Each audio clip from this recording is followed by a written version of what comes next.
Olá a todos! Hoje eu gostaria de compartilhar sobre o livro de Gálatas.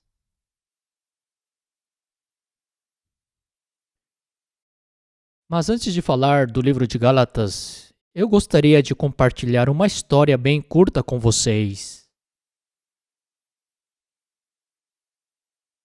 Atualmente eu estou na Coreia e uma vez eu conheci um pastor de uma igreja presbiteriana. E ele começou o seu ministério depois dos seus 60 anos, depois de ter recebido um chamado de Deus. E antes disso, ele dirigiu um negócio de sucesso. E ele reivindicou todo esse negócio e se dedicou completamente ao seu ministério.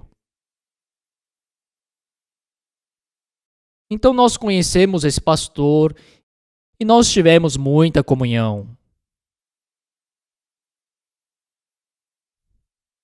Enquanto eu falava com esse pastor, eu fiquei muito surpreso.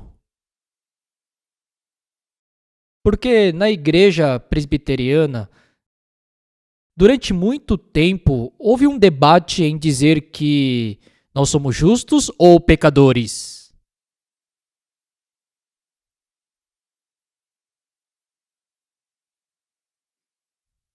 Então, pessoal, vocês são justos ou pecadores? Então, quando eu pergunto para algumas pessoas, elas me dizem: pastor, como você pergunta assim se nós somos justos ou pecadores?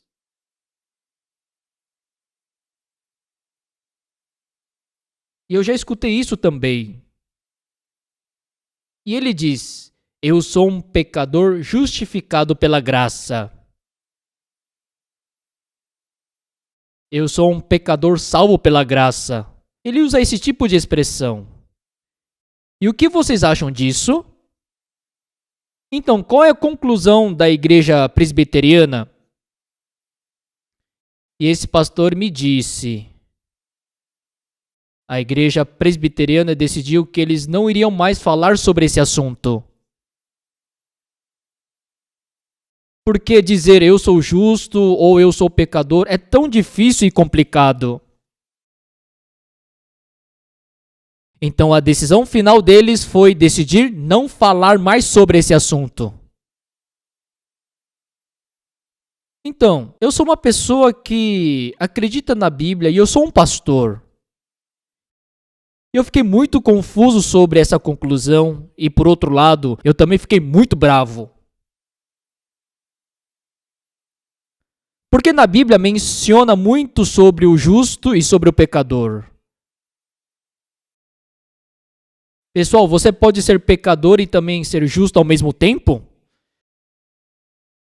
Se você é pecador, você é pecador. Se você é justo, então você é justo. Então, pessoal, por que a pessoa recebe um julgamento? Receber julgamento é alguém decidir se você é culpado ou se você é inocente. Mesmo se for um crime pequeno, quem decide se você é culpado ou se você não é o juiz. E na Bíblia também diz que Deus é o único juiz.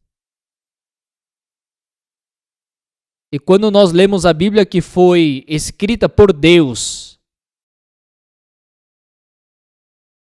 então, o que nós precisamos descobrir? Nós precisamos descobrir a sentença final de Deus. Nós precisamos descobrir se Deus disse se somos justos ou pecadores. Todas as coisas da Bíblia já estão cumpridas. Então Deus criou os céus e a terra. E Deus disse: está consumado. E diz no capítulo 2 que ele terminou os céus e a terra. Então, tudo foi terminado, tudo foi concluído. Significa que Deus fez tudo para nós. E o que resta para nós é descobrir tudo que Deus terminou. Qual é a sentença final de Deus? É isso que eu quero compartilhar com vocês hoje. Pessoal, eu também ouvi a história de alguém que costumava ministrar em uma igreja evangélica. Eu achei que isso acontecia só na igreja presbiteriana. Então, esse pastor que ministrava essa igreja evangélica, e eu perguntei para esse pastor se também tinha esse debate na igreja dele sobre se considerar justo ou pecador.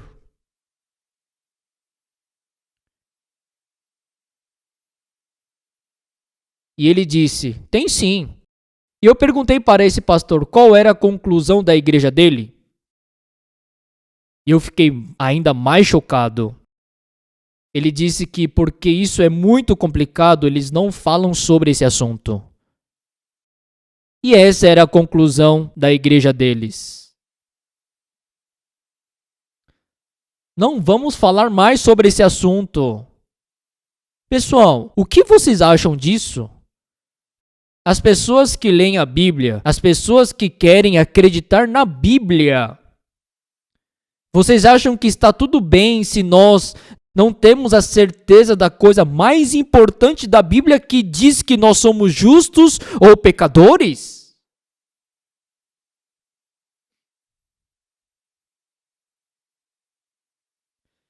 Então, a gente vê na Bíblia e algumas partes dizem que somos pecadores, outras partes dizem que nós somos justos.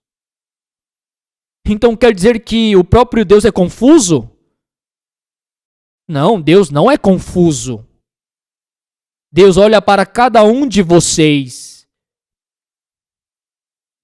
E Ele sabe precisamente se você é justo ou pecador.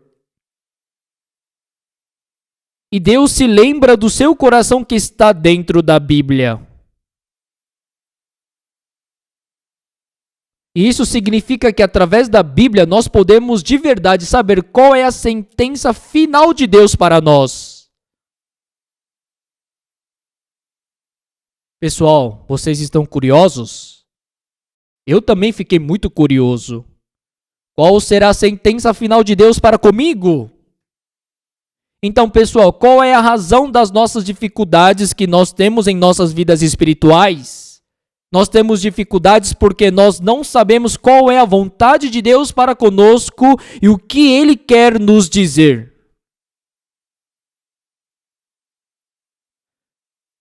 Mas se nós descobrirmos a vontade de Deus, então a nossa vida espiritual vai ser muito tranquila. Em Gálatas capítulo 1 diz assim, fala sobre o livro escrito por Paulo. E quando começa a epístola de Paulo, ele sempre diz assim, não da parte de homens, nem por intermédio de homem algum, mas por Jesus Cristo e por Deus Pai, que o ressuscitou dentre os mortos.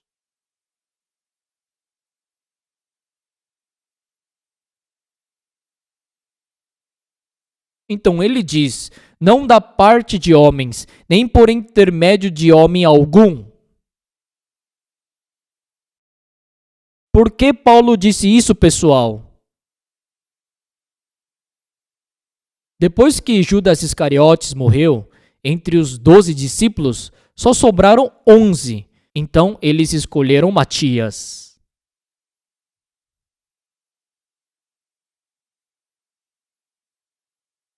Então, pessoal, quando eles escolheram Matias, como eles escolheram? Foi por meio de um sorteio. Então, Matias apareceu primeiro no começo do livro de Atos e depois ele não foi mais mencionado. Já que Matias foi escolhido como um dos 12 apóstolos, acho que por isso que o apóstolo Paulo não foi reconhecido como apóstolo. porque as pessoas sabiam que o apóstolo Paulo era uma pessoa que perseguia os cristãos. E eles sabiam da fama de Paulo, que era contra Cristo e contra Deus.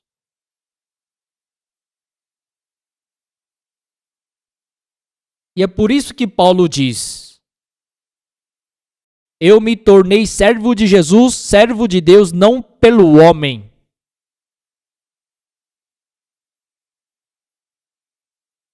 Mas ele diz que foi por Jesus Cristo e por Deus Pai que o ressuscitou dentre os mortos. Então, por que isso é importante no livro de Gálatas, pessoal? Então, você ser justo ou pecador, ser algo, depende de você ou depende de Deus?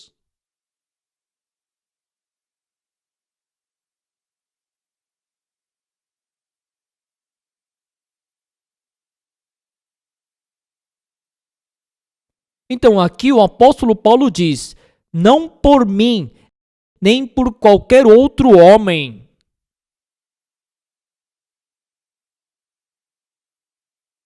Então, através do livro de Gálatas, o apóstolo Paulo separa completamente as obras da lei do homem e a graça de Cristo, a graça de Deus.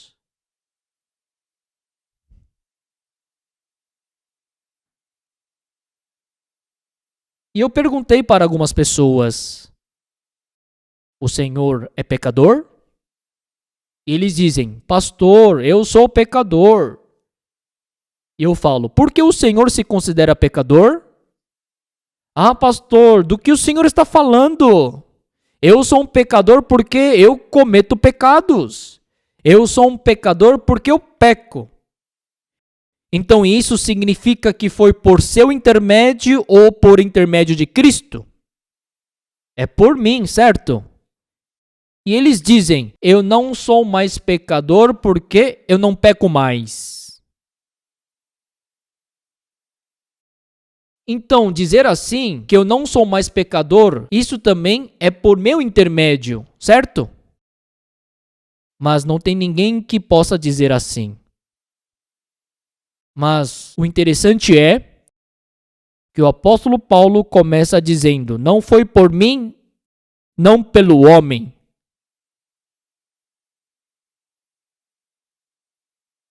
Então ele está dizendo: não olhe para mim, não olhe para o ser humano, não olhe para quem eu sou, não ouça o que as pessoas dizem. Pessoal, o que importa é o que as outras pessoas dizem? O que realmente importante é o que a Bíblia diz. No meu ministério, eu recebi uma tremenda graça.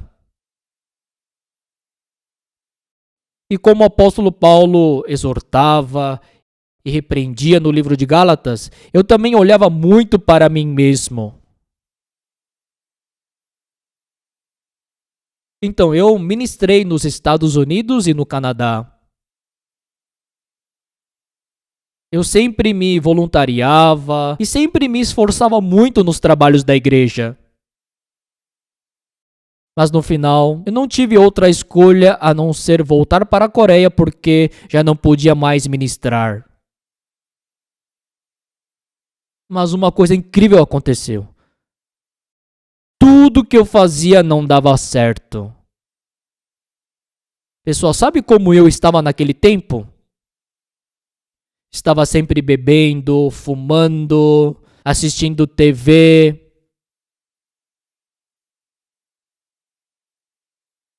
Não era isso que eu fazia. Eu evangelizava, orava, lia a Bíblia, fazia comunhão. Pessoal, eu evangelizava, orava, lia a Bíblia, trabalhava na igreja com todo o meu esforço.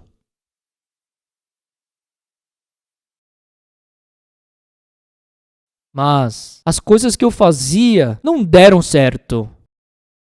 Naquele tempo, eu estava ministrando em Manhattan. E a nossa missão decidiu mudar o local da igreja para um local maior.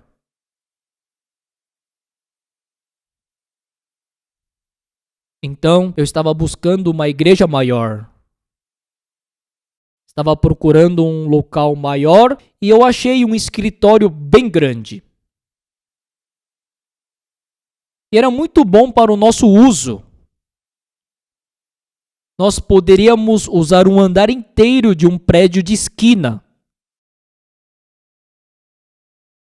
E quando nós descíamos do elevador, esse andar de esquina se dividia em 2 espaços. Então, de um dos lados tinha um espaço muito amplo e vazio, e do outro lado tinha 5 quartos pequenos.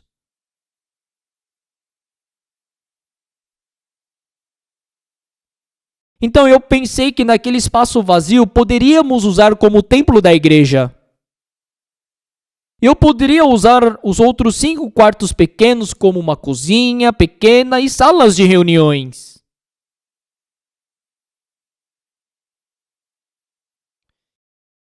Então eu mostrei para os pastores que estavam perto de mim.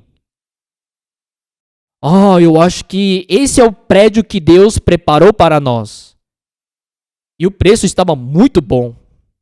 O prédio era muito bom. A localização era ótima. Tudo era bom. Até o proprietário era uma boa pessoa. Vocês podem furar em qualquer lugar que vocês quiserem. E é muito difícil você encontrar um bom proprietário em Manhattan. Então, nós tentamos sair do lugar em que nós estávamos pagando aluguel. Mas então aconteceu um problema. Já que o contrato não havia terminado, o tempo se estendeu. Então nós tivemos que explicar e pedir para eles. Foi um processo muito difícil para sairmos daquele lugar que pagávamos o aluguel.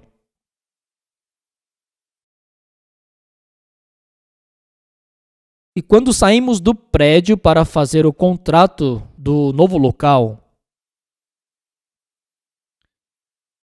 eu fiquei muito assustado. Aquele lugar já tinha sido alugado. E só a metade dele. Então aquela parte da sala já estava alugado. E eu não sabia o que fazer. E assim, eu não consegui alugar um espaço para a igreja e 6 meses se passaram. E aos domingos, nós alugávamos uma outra igreja e nesse lugar cultuávamos. E todos os dias nós passávamos pelas casas dos irmãos e tínhamos culto. E todos os dias eu andava por Manhattan procurando por um lugar para que pudéssemos usar como igreja. Eu tinha fé que Deus daria para nós. Mas eu não conseguia encontrar. Eu me esforcei para procurar. Eu orei todos os dias. Eu vi Deus em meio às minhas lágrimas. Eu acho que eu chorei muito. Eu clamei muito a Deus. Eu li muito a Bíblia. Mas eu não fui capaz de ganhar um prédio. E depois que se passaram 6 meses, eu não tinha mais forças no meu coração. Será que tem outro prédio aqui em Manhattan? Nós somos filhos de Deus. Será que Deus não daria um prédio para os seus filhos? Então, mesmo chovendo e mesmo nevando, todos os dias eu saía para procurar por um prédio. Eu saía todos os dias e batia nas portas de cada prédio em Manhattan. Nós queremos cultuar. Será que você não tem um espaço vazio? E havia quartos, mas não eram adequados para o nosso uso. E então, nós encontramos um lugar muito bom. O tamanho, o valor e a localização, era tudo bom. E nós contactamos com o dono e falamos: amanhã vamos fechar o contrato. Mas, uma noite antes do contrato, o dono me ligou. E o lugar onde nós queríamos alugar ficava no segundo andar. E ele me disse: não peguem o segundo andar, peguem o quinto andar. E nós perguntamos: por quê? E sem nenhuma explicação, ele disse para nós usarmos por um ano o quinto andar e depois nós poderíamos descer para o segundo andar. Mas pessoal, nós somos uma igreja. Nós temos os idosos, temos as crianças e também as pessoas deficientes. E seria muito difícil chegar até o quinto andar subindo as escadas. Então nós queríamos o segundo andar. E ele disse: não, não pode. Por que não? E já que iremos usar como igreja, temos que decorar todo o salão. E como vocês querem que a gente mude tudo de novo? Mas ele disse: não, não vai dar. Vocês precisam usar o quinto andar. Por isso a gente não conseguiu fazer o contrato. E depois nós encontramos um outro prédio muito bom. Não era o melhor, mas também era bom. Parecia ser um pouquinho menor, mas era mais barato. E um dia antes de assinarmos o contrato, nós recebemos uma ligação. E eles disseram: acho que a gente colocou um preço muito barato. Nós decidimos aumentar o preço. E eles aumentaram muito o preço. E nós não podíamos alugar. E assim, por muitos motivos, nós não podíamos alugar um prédio. Embora reuníamos todos os dias com os irmãos e as irmãs, mas conforme o tempo passava, a desesperança do meu coração crescia cada vez mais. Então eu pensei que eu não podia mais continuar meu ministério em Manhattan. Então foi assim que eu parti dos Estados Unidos.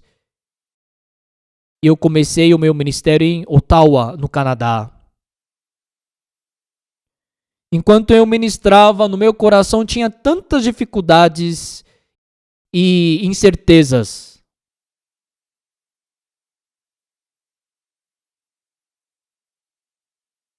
É claro que eu tentei fazer tudo bem esforçadamente, mas conforme o tempo passava, eu percebi uma coisa. Fazer as coisas esforçadamente não tem nenhuma ligação para agradar a Deus. Por quê, pessoal? Porque esse esforço vem de mim, certo? Sou eu quem me esforço. Mas Paulo está testemunhando, não da parte de homens, nem por intermédio de homem algum, mas por Jesus Cristo e por Deus Pai que o ressuscitou dentre os mortos.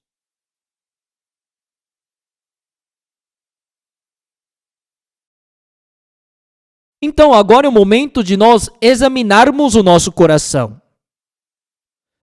Nós somos pessoas que tentamos fazer as coisas por nós mesmos? Ou somos pessoas que fazemos por intermédio de Jesus e por intermédio de Deus? Pastor, o que o senhor quer dizer com isso? Pastor, quando nós comemos, isso é por nosso intermédio ou por intermédio de Jesus? Sim, quando nós comemos, somos nós que estamos comendo. E quando nós vamos para a igreja aos domingos para cultuar, e se durante a semana eu fiz bem, eu servi bem a Deus, então, quando eu oro, eu sinto que Deus irá ouvir minhas orações. Nós temos esse coração.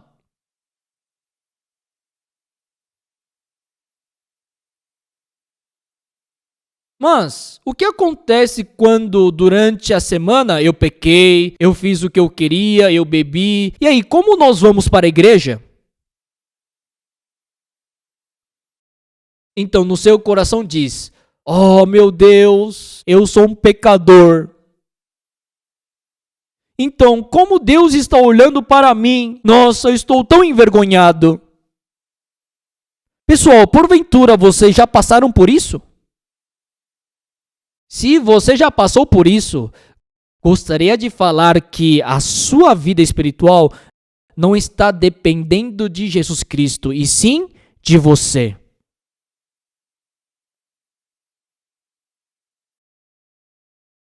Então, pessoal, nós estamos tentando falar se somos pecadores ou justos, baseados na Bíblia.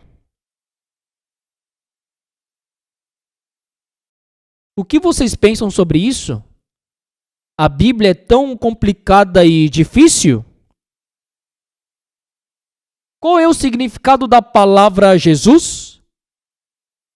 Porque ele salvará o seu povo dos pecados deles. Então, se eu estou afundado no pecado, e se Jesus vier para me salvar, então, eu estou em pecado ou eu estou fora do pecado? Mas pastor, se eu volto a pecar, então eu sou pecador. Pode parecer certo. E é por isso que nós lemos sobre isso na Bíblia. Se nós olharmos em Romanos capítulo 3, versículo 10, diz que não há justo nenhum sequer. Diz que não há justo. Pessoal, vocês já viram esse versículo? A Bíblia diz que não há justo. E as pessoas dizem: ei, pastor, na Bíblia diz que não há justo, olhe. Pastor, por que o Senhor continuamente fala que há justo? Pastor, será que o Senhor não está errado? Pastor, o Senhor não lê a Bíblia? Sim, eu olho a Bíblia. E também eu li este versículo. E li de novo este versículo. Também eu li o versículo 10, 11, 12, 13 e também o 14. E aqui no versículo 19 diz: ora, sabemos que tudo o que a lei diz aos que vivem na lei o diz para que se cale toda a boca e todo mundo seja culpável perante Deus.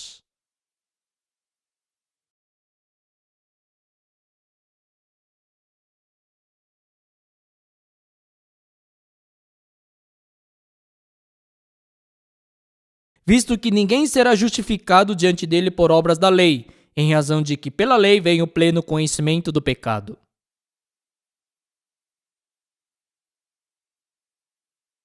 Sim, está dizendo que há uma razão para dizer que não há justo nenhum sequer.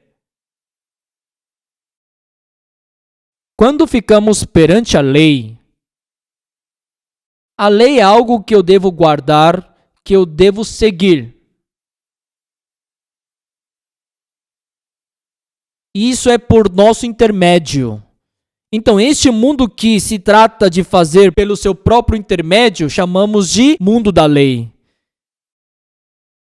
Então diz: ora, sabemos que tudo o que a lei diz aos que vivem na lei,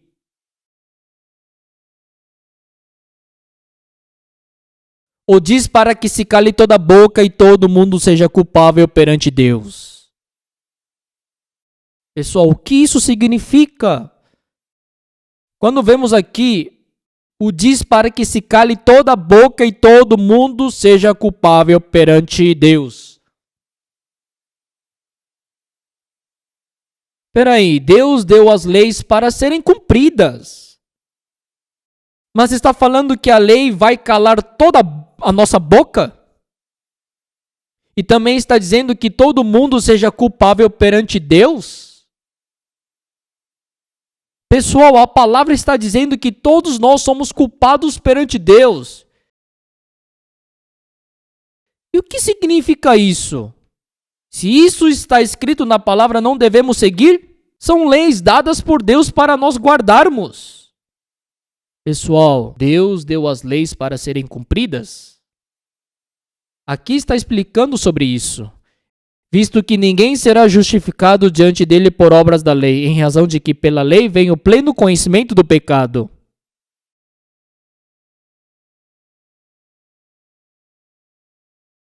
Por que Deus deu as leis?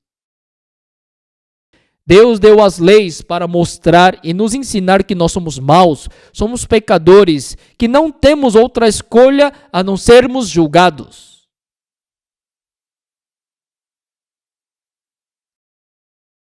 Está dizendo que pela lei jamais seremos justificados.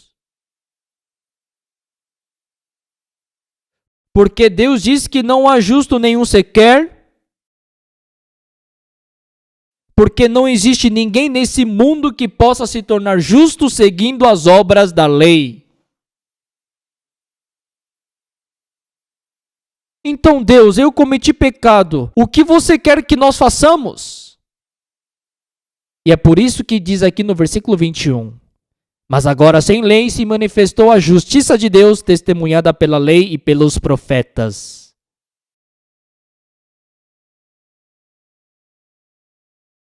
Justiça de Deus mediante a fé em Cristo Jesus para todos e sobre todos os que creem, porque não há distinção.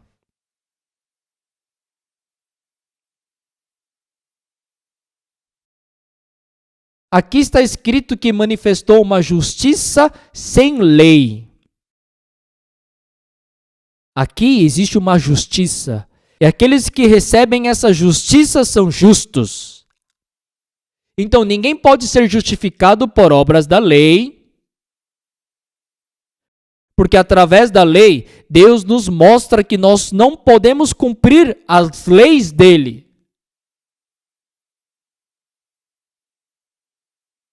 Por isso, aqui diz, mas agora sem lei se manifestou a justiça de Deus.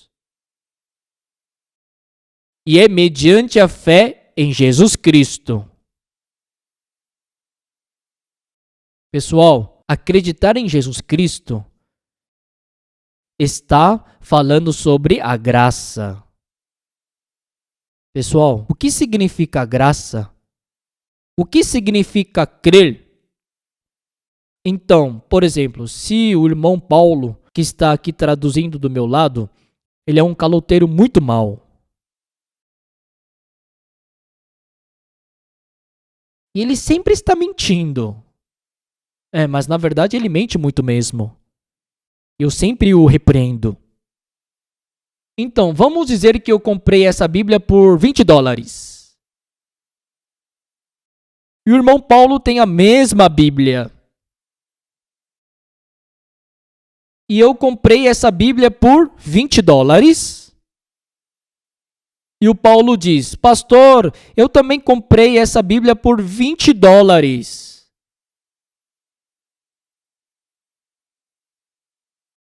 Então, eu vou acreditar nele ou não? Eu vou acreditar nele, não é? Mas, por outro lado, vamos dizer que eu comprei essa Bíblia por $20. O irmão Paulo tem a mesma Bíblia, mas ele diz que comprou por $10. Então, eu vou acreditar nele ou não? O que vocês acham? De novo, o irmão Paulo está mentindo de novo. Ele sempre mente. Você é uma máquina de mentira. Toda vez que você abre a boca, você só mente. Eu comprei essa Bíblia por $20? Como você pode dizer que comprou por $10? Eu acho que eu pensaria assim. Mas, se a gente falar um pouquinho mais... Mas vamos dizer que o irmão Paulo é muito bondoso e nunca mentiu.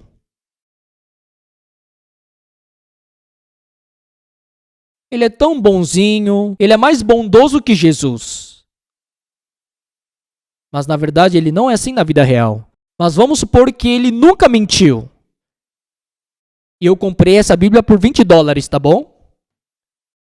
Mas o irmão Paulo vem e diz, pastor, eu comprei essa Bíblia por $10. Então, como será a minha reação? Ei, para de mentir! Eu diria isso, pessoal? Não, claro que não. Ah, é sério? Onde você comprou por $10? Nossa, eu paguei por 20. Me fala onde é, a partir de agora eu vou comprar nesse lugar. Então, por que eu responderia assim diferente? Então, aquele primeiro Paulo que era mentiroso, eu não acreditava nele. Ah, mas pastor, você acreditou em mim no começo. Sim, eu também comprei por $20. O irmão Paulo também disse que comprou por $20. Eu acreditei nisso. Então, eu não estou acreditando no irmão Paulo. Eu estou confiando no meu julgamento e na minha experiência. Entenderam, pessoal? Porque eu também comprei por $20.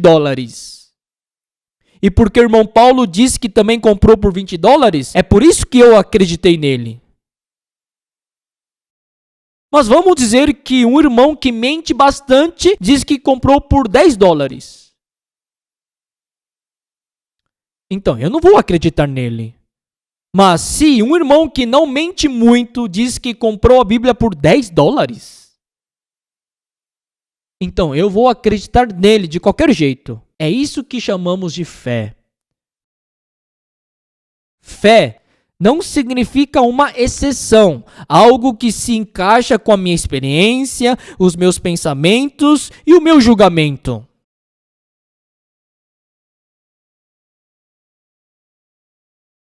Chamamos de fé quando aceitamos algo que é diferente dos nossos pensamentos e dos nossos julgamentos. Mas se é igual ao meu pensamento e à minha experiência, e se é algo que eu acho que é bom,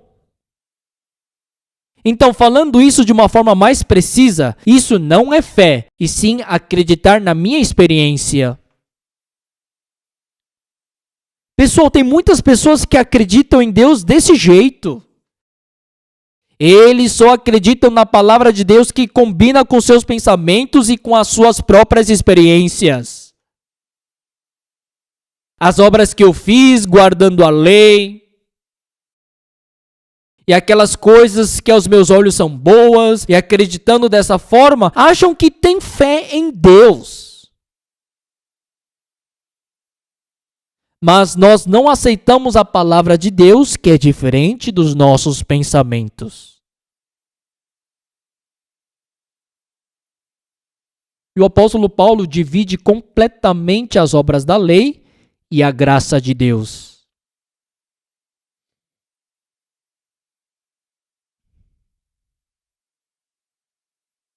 Pessoal, o que é a graça? Não é algo que nós recebemos fazendo alguma coisa em troca. Eu não paguei o preço, mas Deus me deu. Isso chamamos de graça. Se olharmos em Gênesis capítulo 40, o padeiro-chefe e o copeiro-chefe estavam presos juntos com José.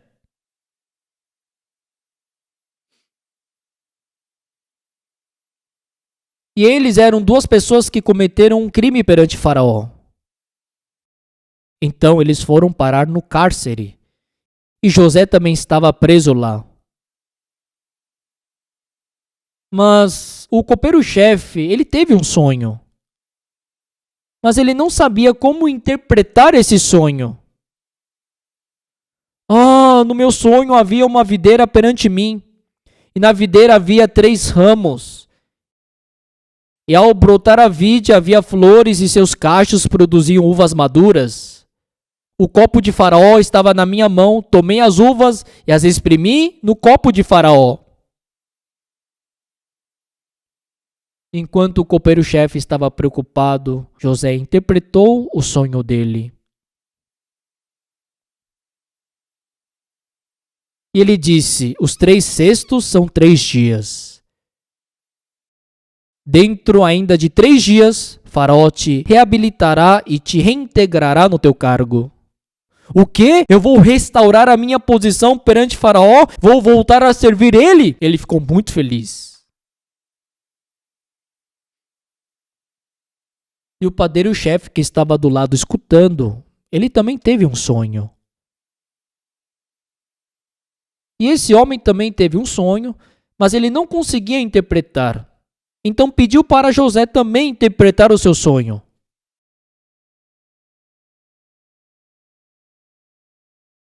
E ele disse: 3 cestos de pão-alvo me estavam sobre a cabeça.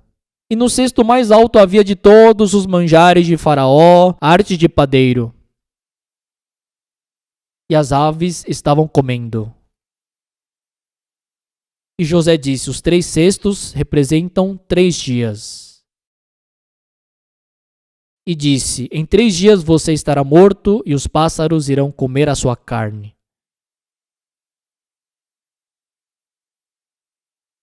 Está dizendo sobre a sua morte.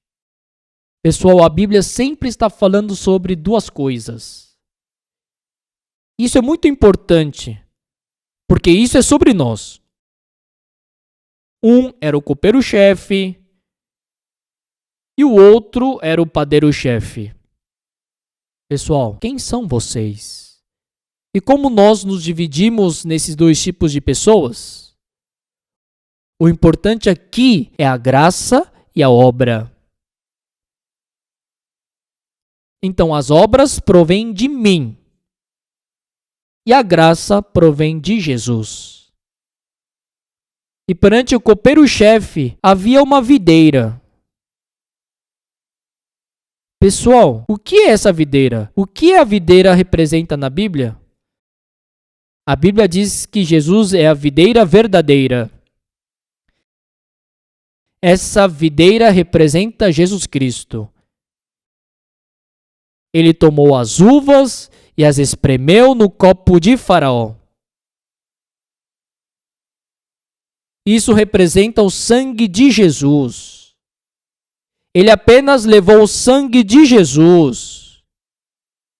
E pelo contrário, qual foi a diferença do padeiro-chefe? O pão-alvo representa o corpo de Jesus. Ele tinha que ir diante de Faraó com o corpo de Jesus. Mas no cesto mais alto havia os manjares de Faraó. Ele tinha que levar somente o pão-alvo. Mas ele colocou os melhores manjares de Faraó, que era bom aos seus olhos, por cima. E isso significa que ele acrescentou as suas coisas. Pessoal, quem acrescenta as suas coisas? Suponhamos que eu comprei por $20, mas na minha carteira só tenho $19. E assim eu pago $19 para o dono da livraria, e o dono da livraria paga $1 por mim.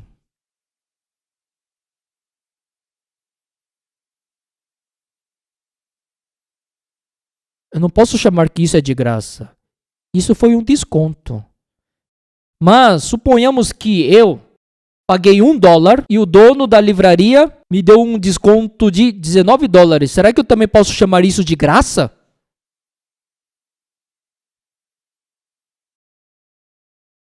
Pessoal, isso também é um desconto. Um desconto muito grande. Mas se eu não paguei nada e o dono me deu este livro para mim, então isso podemos chamar de graça. Pessoal, graça, eu não posso adicionar a minha pessoa. Não proveu do homem. Eu me tornei um apóstolo não foi por mim, não proveu de nenhum homem. Proveu somente através de Jesus Cristo. Significa que foi decidido somente por Jesus Cristo. Se eu explico um pouquinho melhor, não importa se eu sou assim ou se eu sou assado. Porque quando nós nos colocamos perante a lei, eu sou uma pessoa que jamais serei justificado. Quem tenta guardar as leis? Quem são aquelas pessoas que querem guardar as leis? Aquelas pessoas que têm esse pensamento: nossa, se eu guardar bem as leis, Deus vai se agradar de mim. Mas será que realmente Deus tem esse coração? Não é, pessoal. Deus não está falando assim sobre as leis. Não há ninguém que será justificado perante Deus mediante as obras da lei. Se vocês entrarem na lei, estarão debaixo do julgamento de Deus e todos vocês serão culpados e vão calar as suas bocas. Pastor, eu sou uma pessoa que não estou debaixo da lei. Eu sou uma pessoa que estou debaixo da graça. Mas, na verdade, muitas pessoas não têm essa separação bem exata. E podemos falar que o livro de Gálatas exatamente traça essa separação no nosso coração. Por isso, Paulo está falando aqui no livro de Gálatas se isso veio do homem ou se proveu de Jesus Cristo.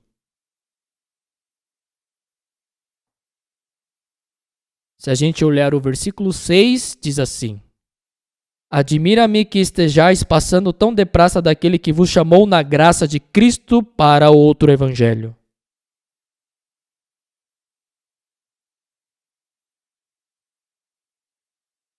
Aqui está falando sobre o outro evangelho. Pessoal, qual é este outro evangelho? Pessoal, o que é o evangelho? Falamos que o evangelho é receber o perdão dos pecados através do sangue de Jesus Cristo. Então, o que é esse outro evangelho? Como vocês pensam, pessoal? Pessoal, eu quero finalizar essa academia de Gálatas explicando rapidinho sobre este outro evangelho.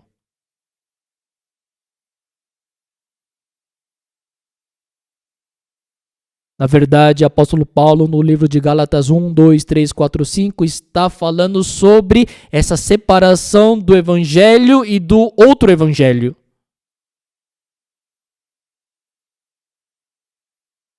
Pessoal, o verdadeiro evangelho proveu somente de Jesus Cristo.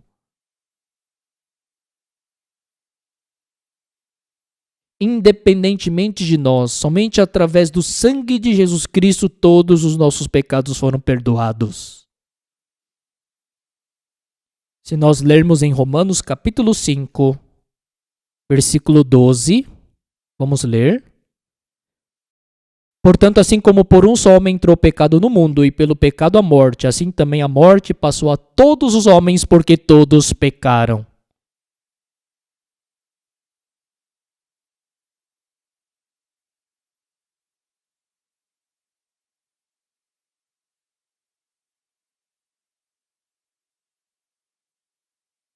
Pessoal, por que nós nos tornamos em pecadores? Como a Bíblia está explicando sobre isso? Está dizendo que por um só homem entrou o pecado no mundo. Pessoal, não foi através do teu erro, já que Adão pecou por causa do pecado de Adão e Eva, e depois disso todas as pessoas que nasceram já nasceram com pecado. Suponhamos que depois que eu nasci, eu não cometi nenhum pecado. Então eu serei pecador ou justo? O quê? Pecador? Mas eu nunca pequei. Mas o que a Bíblia está dizendo? Pessoal, agora não importa se eu pequei ou não, agora pode entender sobre isso? Continuamente agora, pessoal, nós temos que pensar e ver em o que a Bíblia está dizendo. A Bíblia está dizendo, não tem nada a ver com você, foi por causa do pecado de Adão. Eu nasci na Coreia. Meus pais são coreanos. Mas quando eu estava no ensino médio, eu fui para os Estados Unidos. Por isso, eu recebi a cidadania dos Estados Unidos. E eu me tornei um cidadão americano. E a minha esposa, que casou comigo também, ela recebeu a cidadania americana. E eu tenho 3 filhos. A primeira e a segunda, elas nasceram nos Estados Unidos. E elas têm 2 nacionalidades. Nacionalidade coreana e americana. Embora elas tivessem nascido nos Estados Unidos, mas foi antes de nós recebermos a cidadania americana. Eu era cidadão americano, porém a minha esposa ainda não. E assim, nesse caso, você pode ter 2 nacionalidades, uma coreana e a outra americana. E quando meu terceiro filho nasceu, eu e minha esposa, nós tínhamos a cidadania americana. Mas o nosso terceiro filho nasceu no Canadá. E ele tem cidadania americana e canadense. Mas não tem a coreana. Não é engraçado, pessoal? Onde eu nasci, dependendo da nacionalidade dos meus pais, eu tenho a minha própria nacionalidade. Os pais têm a cidadania americana, mas se nascer no Canadá, ela pode ter 2 nacionalidades, americana e canadense. O pai é americano, a mãe é coreana, e se ele nascer nos Estados Unidos, você pode ter essas 2 nacionalidades, a coreana e a americana. Ah, eu não quero a nacionalidade coreana nem americana. Eu quero a nacionalidade inglesa. Eu gosto da Inglaterra. E é assim que a pessoa consegue ter essa nacionalidade? Não. Pessoal, sabe por que nós somos pecadores? Se vocês estão achando que são pecadores porque estão pecando, agora você está pensando errado então. Porque Adão pecou, também Adão e Eva pecaram.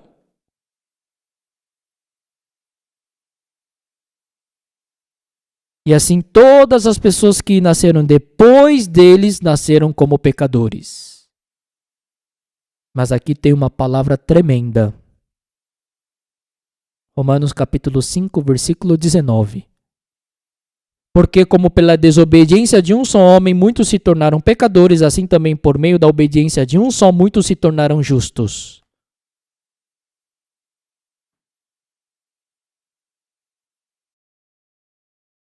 Aqui está escrito pela desobediência de um só homem, ou seja, é o Adão. Já que Adão desobedeceu, nós nascemos como pecadores. Mas aqui aparece uma outra pessoa. Pela obediência de um só, muitos se tornaram justos. Quem é esse homem? É Jesus Cristo, não é? Pela obediência de Jesus Cristo, muitos se tornaram justos. Então, pessoal, para eu me tornar um justo, depende de mim ou depende de Jesus Cristo? Então, pessoal, sabe como nós podemos dividir se eu sou pecador ou se eu sou justo? Se Jesus Cristo cumpriu completamente a sua obra, então eu sou justo.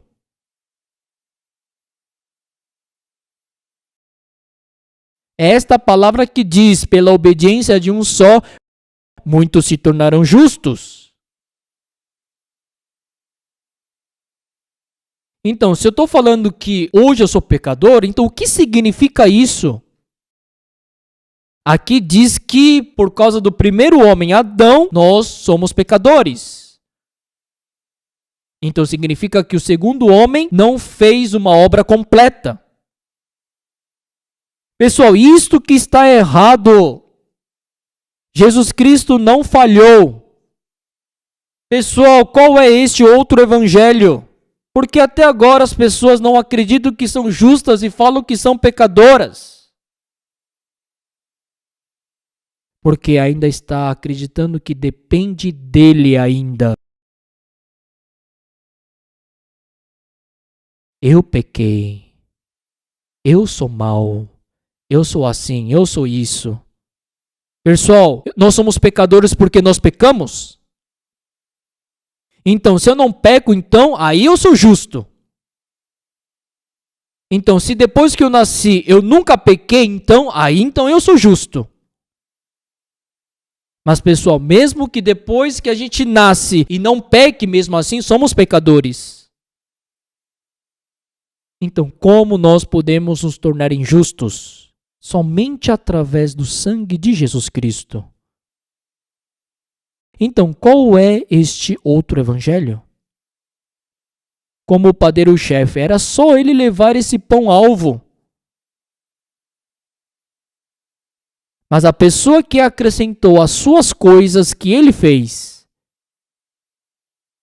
aquelas pessoas que adicionam se fez bem ou não, se realmente está seguindo e obedecendo a Deus ou não. Pessoal, sabem por que tais pessoas adicionam essas coisas? Porque acham que são coisas boas. Mas na verdade é maldade isso. Deus está falando que essas coisas são sujas e más. Pessoal, vocês não podem adicionar nada em cima do sangue de Jesus Cristo. Nós temos que estar diante de Deus somente com o sangue de Jesus Cristo. Deus jamais aceita as coisas que proveu do homem. Pessoal, espero que vocês somente olhem para Jesus Cristo e acreditem somente nele. Enquanto vocês estiverem escutando a palavra aqui no CLF, que vocês possam apagar todas as coisas que proveu de você. Eu espero que vocês possam lembrar somente as coisas que proveu de Jesus Cristo. Está escrito que pela obediência de um só, muitos se tornaram justos. Eu termino por aqui a Academia do Livro de Gálatas.